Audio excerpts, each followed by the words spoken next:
So hello everyone, I hope you all are doing really well. So first of all, very congratulations to each and everyone. आप लोगों का 10th standard शुरू हो गया है. आप लोग फाइनली इस बार 10th बोर्ड देंगे, तो वेरी वेरी कॉन्ग्रेचुलेशंस. तो जो पॉलिटिकल साइंस सब्जेक्ट है उसका पहला चैप्टर है पावर शेयरिंग, और पिछले साल की तरह भी इस बार भी एज़ यूजुअल हमारा फर्स्ट चैप्टर पावर शेयरिंग ही रहेगा. इसमें कोई चेंजेस नहीं है. सीबीएसई ने अभी सिलेबस अपडेट भी किया है, तो उसके अकॉर्डिंग मैं बता रही हूँ कि there is no such changes. आपको इस बार भी पावर शेयरिंग ही पढ़ना है. तो अगर हम इस चैप्टर की बात करें तो इसमें हमें देखना है कि पावर शेयरिंग क्या है, ये क्यों इम्पॉर्टेंट है और इसके कितने सारे फॉर्म्स हो सकते हैं, राइट. और इस चैप्टर को जानने के लिए हमें दो कंट्री के कॉन्टेक्स्ट के बारे में पढ़ना पड़ेगा. पहला है बेल्जियम और दूसरा है श्रीलंका, राइट. अब ये क्वेश्चन बहुत ही नॉर्मल है, सबके दिमाग में आना ज़रूर चाहिए कि हम अगर जानना ही चाहते हैं पावर शेयरिंग के बारे में तो कोई और कंट्री क्यों नहीं ली गई, right. There are various countries around the world, तो ये दो कंट्रीज़ को ही क्यों लिया गया.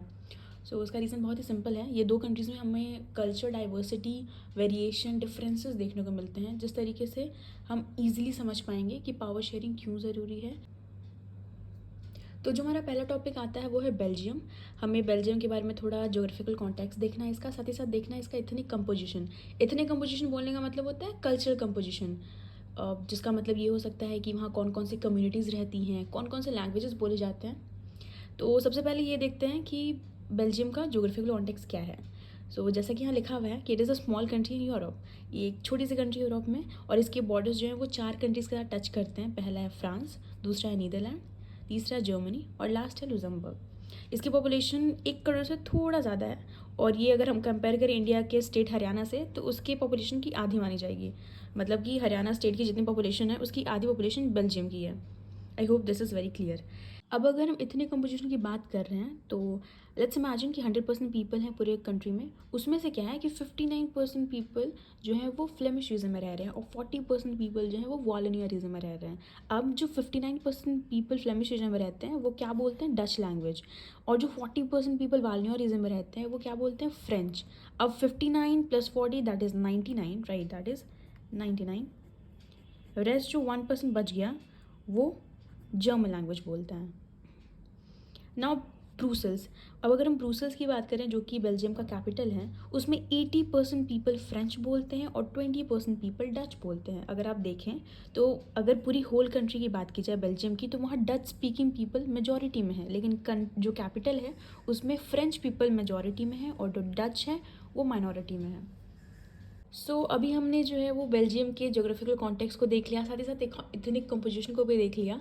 तो इतना वेरिएशंस और डिफरेंसेस होने के बाद क्या प्रॉब्लम्स वहाँ पे आई वो अब हम देखेंगे. तो जैसा कि यहाँ पे लिखा हुआ है, पहला प्रॉब्लम ये कि जो माइनॉरिटी फ्रेंच स्पीकिंग कम्युनिटी थी वो रिलेटिवली रिच और पावरफुल थी, और वहाँ पे जो मेजॉरिटी में डच स्पीकिंग कम्युनिटी है उनको ये बिल्कुल अच्छा नहीं लगता था. वो चाहते थे कि वो ज़्यादा पावरफुल हों और वो ज़्यादा रिच हों.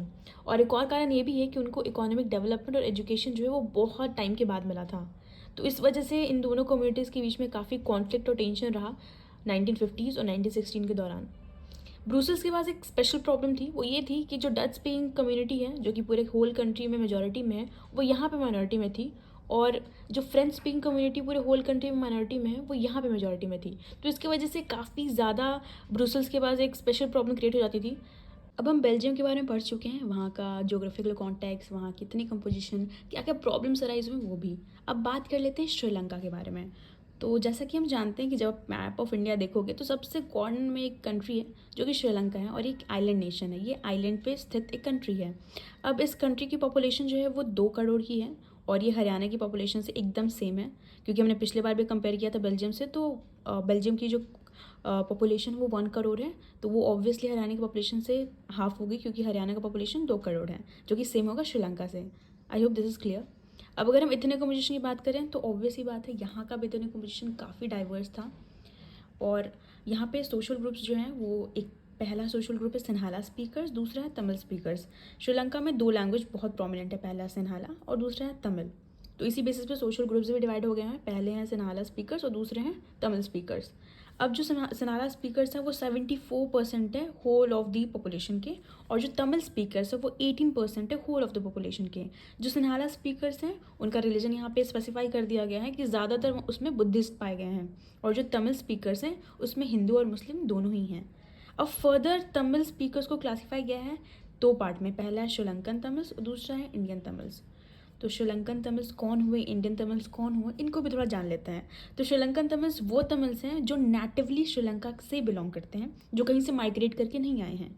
लेकिन इंडियन तमिल्स कौन हुए, जो इंडिया से माइग्रेट करके आए हैं। और कब करके आए हैं? कॉलोनियल पीरियड में, जब प्लांटेशन वर्क के लिए उनको यहाँ बुलाया गया था, श्रीलंका में बुलाया गया था, और वो तब से यहीं बस गए। तो उनको बोला जाता है Indian Tamils who have migrated, I mean those people whose forefather have migrated.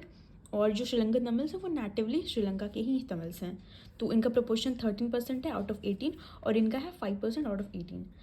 अब इनके बारे में एक चीज़ बता दी गई है कि ये नॉर्थ और east part of the country में ही कॉन्सेंट्रेटेड है। सो अभी तक हम लोग जान चुके हैं बेल्जियम के बारे में, उसके प्रॉब्लम्स क्या क्या हैं उसके बारे में, साथ ही साथ श्रीलंका की इथनिक कंपोजिशन, वहाँ के सोशल ग्रुप्स के बारे में। तो ये जो पार्ट है वो यहीं तक है। आगे के टॉपिक्स के लिए I will further make the videos. So thank you so much for watching my video. Keep learning, keep supporting, and I'll keep making videos for you. Thank you.